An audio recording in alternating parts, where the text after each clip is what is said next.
नमस्कार, चेतना मंच की टीम आज पहुंच चुकी है यूपी के खतौली। यूपी खतौली की इस विधानसभा सीट पर उपचुनाव हो रहे हैं। बाई इलेक्शन का मिजाज क्या है, यही समझने की कोशिश आपके साथ मैं हूं घनश्याम उपाध्याय। वोटिंग की, मतदान की तिथि जितना नजदीक आ रही है, यकीन मानिए यूपी के इस सर्द मौसम की गर्माहट बढ़ती जा रही है। लेकिन इस चुनाव की एक खास बात है, एक ऐसा नाम जो चर्चाओं में है और चुनावी विश्लेषक ये तक कह रहे हैं कि इस खास नाम की, जिसकी आज हम आपसे मुलाकात कराने जा रहे हैं, उसके नाम की आंधी चल रही है। इस आंधी को आज समझने की हम कोशिश करेंगे और समझेंगे ये भी कि खतौली विधानसभा सीट की हवा किधर है। मेरे साथ आज बेहद खास मेहमान जुड़ने जा रहे हैं, जिनका परिचय आपसे करा दूं।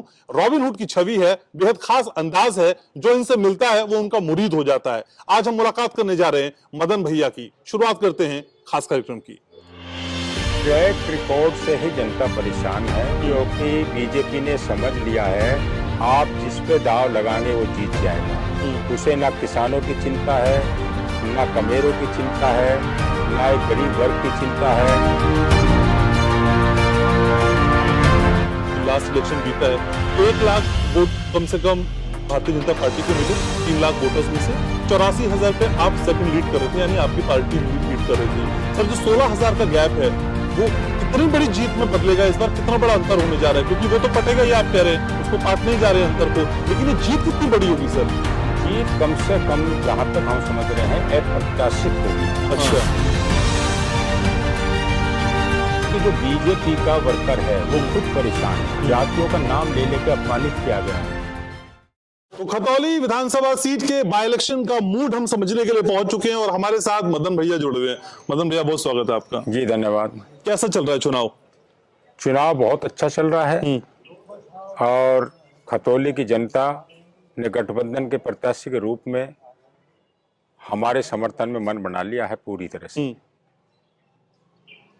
लेकिन बीजेपी कह रही है कि हम देखिए बहुत कॉन्फिडेंट है, हमारे पास हमारा ट्रैक रिकॉर्ड है 2017 का, 2022 का, और उस ट्रैक रिकॉर्ड के बूते हम आगे बढ़ेंगे। उस ट्रैक रिकॉर्ड को ब्रेक कैसे करेंगे मदन भैया? देखिए, ट्रैक रिकॉर्ड से ही जनता परेशान है, क्योंकि बीजेपी ने समझ लिया है आप जिस पे दाव लगाएंगे वो जीत जाएगा। उसे ना किसानों की चिंता है, ना कमेरों की चिंता है, ना एक गरीब वर्ग की चिंता है, और तो और उनके पास कोई प्रत्याशी भी नहीं है। जिस प्रत्याशी को के पति को, जो पहले यहाँ से विधायक थे, अपराधी घोषित होने के कारण चुनाव हो रहा है, उन्हें कोई नया प्रत्याशी नहीं मिला किसी जाति वर्ग में। तो आप इससे ये समझ सकते हैं कि यानी कि एक तरह से बीजेपी ने अपमानित करने का काम किया है कि हम चाहे जिसे वोट दें उसे हम जिता लेंगे। लेकिन मदन भैया, इस बात को मैं ऐसे क्यों ना समझे कि उनका पिछला काम भी है और उन्हीं की पत्नी मैदान में भी है, तो जो सिंपैथी वोट है, आप जानते हैं वोटर्स भावनाओं में भी बहते हैं, वो सिंपैथी वोट उनके पास जाएगा, सहानुभूति का वोट उनके पास जाएगा। कैसे रोक लेंगे आप? नहीं, आप बिल्कुल निश्चिंत कह रहे हैं। सहानुभूति का वोट ऐसा होता है, देखिए, जिसको सदस्यता जिसकी रद्द हुई हो है, और सहानुभूति के और कई कारण, तो और कोई कारण में सहानुभूति हो सकती है। इस सदस्यता रद्द होने में सहानुभूति नहीं है, नंबर 1।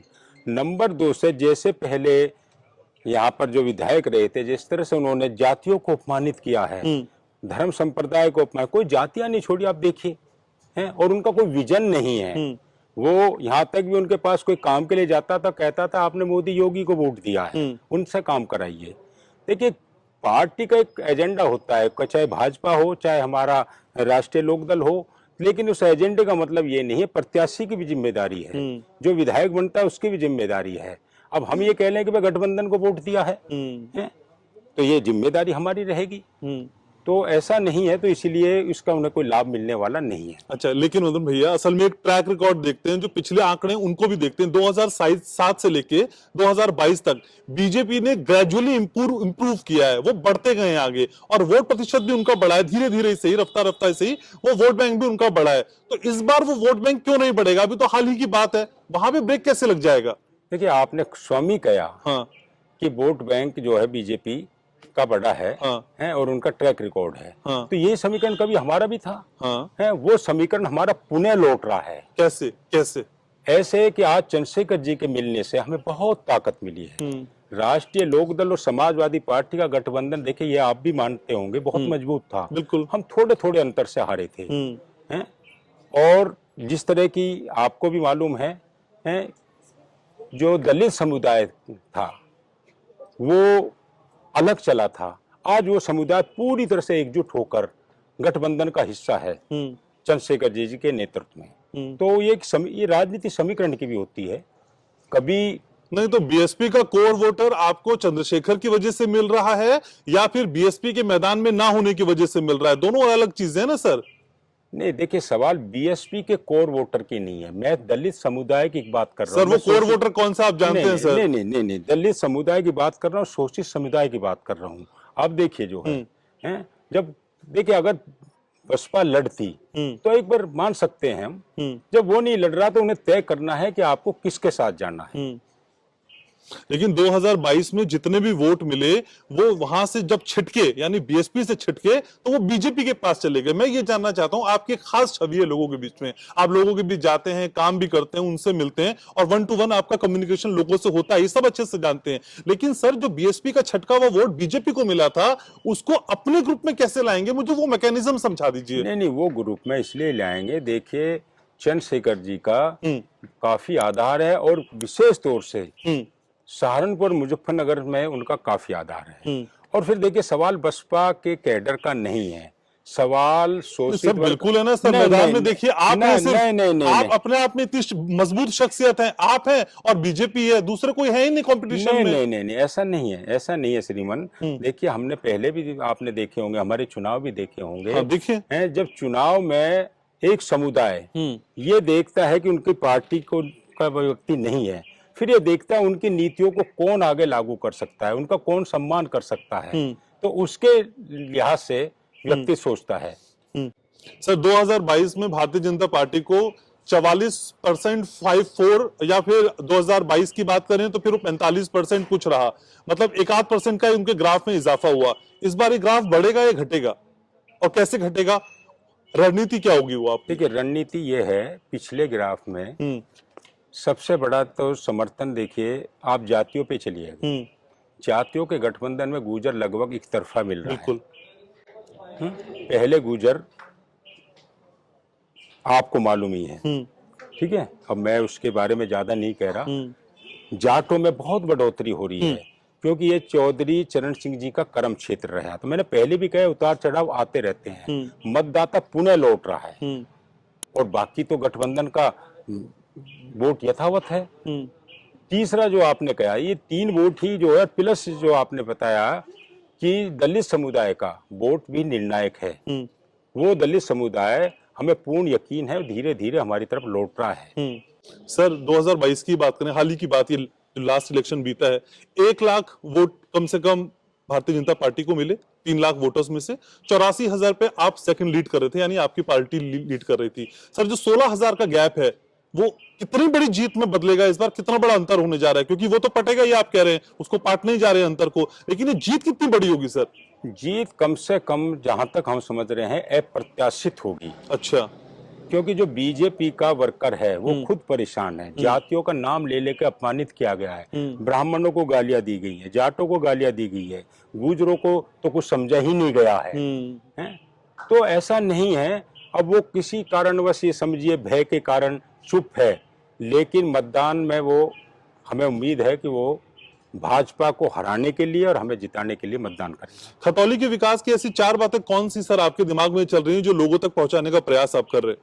देखिए खतौली उत्तर प्रदेश के जो आम क्षेत्र हैं उन्हीं से मिला हुआ है, उन्हीं की जो समस्याएं हमारी आम समस्या, हमारी बड़ी समस्या नहीं है। हमारे एक विधायक से योगी जी हटने वाले नहीं हैं, और हमारा एक विधायक जीतने से इतना जरूर हो जाएगा कि जो बीजेपी के नेताओं का घमंड है वो थोड़ा अहंकार कम हो जाएगा। तो इसलिए बीजेपी के मतदाता जो भी हैं वो भी चाह रहे हैं कि थोड़ा सा इनका घमंड कम हो। तो मुझे उम्मीद है। और जहां तक सवाल विशेष का है, देखिए गन्ने की समस्या है, वो जो चीज शामली में प्रॉब्लम है वही प्रॉब्लम यहाँ पर है, जो कमेरों की प्रॉब्लम है वही प्रॉब्लम गाजियाबाद में है, तो वही प्रॉब्लम यहाँ पर है। जो मीटर्स किसानों के ट्वेलों पे लग रहे हैं वो प्रॉब्लम जो बुलंदशहर पे है वही खतौली में है। अलग से कोई विशेष मतलब जो समस्याएं मेन पश्चिम क्षेत्र की हैं, गन्ना क्षेत्र की हैं, वही समस्याओं पे हमारा ध्यान केंद्रित है। और यहाँ पर अन्य कस्बों के विस्तार के लिए जो है जो भी सुलभ चीजें होंगी वो कराई जाएंगी। बीजेपी की कैंपेनिंग में नंद किशोर गुर्जर भी उतरे और उन्होंने बताया कि देखिए, मैंने जो पिछला चुनाव आपके खिलाफ था लड़ा, उन्होंने जो लड़ा था किस तरह से मात दी थी, जमानत जब्त हो गई, वो ये तक समझाते हैं लोगों को। सर, इसका तोड़ कैसे है? क्योंकि गुर्जर समाज का जो बड़ा चेहरा आप है, आपके आगे कोई टिकता नहीं, वो सब समझते हैं, लेकिन सर इस तरह की जब घेराबंदी की जाएगी तो उसका तोड़ भी तो कोई सोचा होगा आपने, क्योंकि पिछले इलेक्शन का भी तो लोगों को हवाला दिया जाएगा ना। आप भी दे रहे हैं, आप पिछले कामों का हवाला दे रहे हैं, खेकड़ा में जो आपने काम किए, लोग आपसे खुश थे, आप उसका हवाला दे रहे हैं, लेकिन जो पिछला इलेक्शन हारा गया सर, उसकी बात भी तो सामने आएगी। उसका जवाब हमारे गुर्जर लीडर मुखिया गुर्जर जी ने दे दिया है। हमें उसके जवाब देने नहीं, की पर आप जरूरत नहीं। चेतना मंच के जरिए बताइए ना सब लोगों को। नहीं, उसका जवाब गुर्जर में हमने बताया, गुर्जर लीडर के नाते हमने दे दिया है। और वहां पर भी देखिए, लौनी में हम हारे नहीं, हमें हराया गया है। हम 44,000 से 1.25 लाख पे आ गए हैं, और आप कह रहे हैं कि मतलब जो है, आप अफसम देखिए जो है, अफसम देख लीजिए, जो आदमी 44 लाख से 1,000 से 1.25 लाख पे आ रहा है। तो अब तो पिछले पूरे इसमें देखिए, ये उस वक्त की गठबंधन की सरकार इनको रोकनी थी। अब रोकेंगे तो जब विधायकों को हराएंगे। सही बात।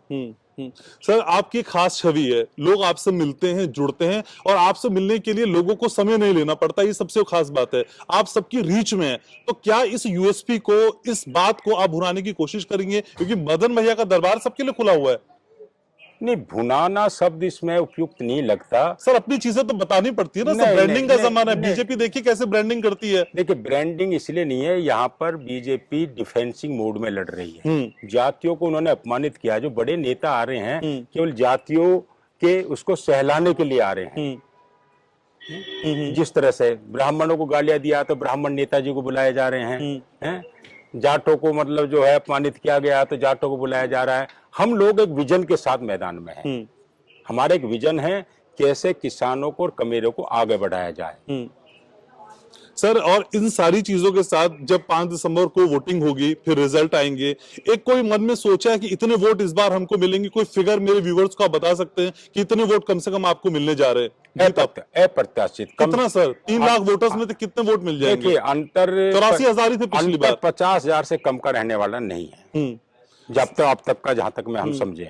लेकिन सर, आपकी छवि को लेके भी डराने की कोशिश की जाती है। बताया जाता है कि देखिए किस तरह की छवि है, उससे भी लोगों को भयभीत करने की कोशिश की जाती है, लेकिन मदन भैया उसके विपरीत लोगों से मिलते हैं, उनकी बातें सुनते हैं। देखिए, हमारी छवि से सब लोग खुश हैं। ये जब मुद्दे की बात नहीं होती है तभी मतलब व्यक्तिगत बातें की जाती हैं। और देखिए, हम तो फिर दूसरी चीज है, कोई झिझकेगा भी तो अहंकारी लोग जरूर झिझक सकते हैं हमसे। आम जनता हमसे प्यार करती है। सर, जब से हमने खतौली में एंटर किया और जब हमने आपके होर्डिंग्स देखे, पोस्टर देखे और लोगों से जब बात की, तो एक पॉजिटिव रिस्पांस सामने आया। कई लोगों ने तो हमको ये भी कहा कि मदन भैया के नाम की आंधी चल रही है। सर, ये आंधी होगी कि सुनामी होगी? अब देखिए, ये तो हम नहीं कह सकते आंधी होगी। लोगों का तो रिस्पांस हमने जो सुना वो आपको बताया। आंधी या सुनामी शब्द की तो मैं नहीं कह सकता, लेकिन एक तरफा चल रहा है। अभी कल हमारा ठाकरों में एक तरफा कार्यक्रम हुआ, जहां पर हमारे जो पिछले गठबंधन के प्रत्याशी को, किसी को 25 वोट मिले थे, किसी को 50 वोट मिले थे। वहां के कार्यक्रम देखिए, जो कार्यक्रम में आता है तो 100% भी नहीं तो मेरा मानना है कि या तो बढ़ता है, और कम भी रहता तो 90% तक वो जरूर आ जाता है। अप्रत्याशित रेस्पॉन्स हमें जो ठाकुरों में मिला, त्यागियों में हमें अप्रत्याशित रेस्पॉन्स मिल रहा है। और 3 लोग तो आप विपक्ष भी मानता हमारे गठबंधन के हिस्से हैं। चलिए, तो आपने मान लिया कि आप सब एक साथ मिलकर बीजेपी को टक्कर देने जा रहे हैं। सर, 2 शब्द मेरे व्यूवर्स के लिए चलते चलते जी क्या कहना चाहेंगे? बस हम यही कहने चाहेंगे आपके माध्यम से, लोकतंत्र हिंदुस्तान के लिए बहुत आवश्यक है, और लोकतंत्र के लिए निष्पक्ष मतदान होना चाहिए।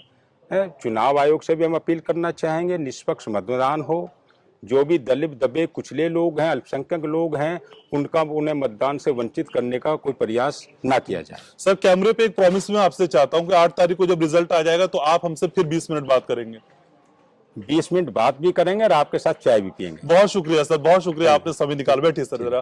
तो ये मदन भैया हैं जो अपने खास अंदाज के लिए जाने जाते हैं, और जो वादा करते हैं वो निभाते हैं। तो 8 तारीख को जब परिणाम आ जाएंगे तो फिर मदन भैया, हम और चेतना मंच एक साथ होंगे, ढेर सारी बातें करेंगे। फिलहाल आपको बहुत बहुत शुभकामनाएं। आप देख रहे थे चेतना मंच और आज के मेहमान थे मदन भैया, जिनका खास अंदाज आपको यकीनन पसंद आया होगा। आप हमें सब्सक्राइब, कमेंट और लाइक करना बिल्कुल ना भूलें। नमस्कार। ट्रैक रिकॉर्ड से ही जनता परेशान है, क्योंकि बीजेपी ने समझ लिया है आप जिस पे दाव लगाएंगे वो जीत जाएगा। उसे ना किसानों की चिंता है, ना कमेरों की चिंता है, ना एक गरीब वर्ग की चिंता है। लास्ट इलेक्शन बीता है, 1 लाख वोट कम से कम भारतीय जनता पार्टी को मिले 3 लाख वोटर्स में से। 84,000 पे आप सेकंड लीड कर रहे थे, यानी आपकी पार्टी लीड कर रही थी। सर, जो 16,000 का गैप है वो कितनी बड़ी जीत में बदलेगा इस बार? कितना बड़ा अंतर होने जा रहा है? क्योंकि वो तो पटेगा ही, आप कह रहे हैं उसको काटने ही जा रहे हैं अंतर को, लेकिन ये जीत कितनी बड़ी होगी सर? जीत कम से कम जहाँ तक हम समझ रहे हैं अप्रत्याशित होगी। अच्छा। कि जो बीजेपी का वर्कर है वो खुद परेशान है, जातियों का नाम ले लेकर अपमानित किया गया है।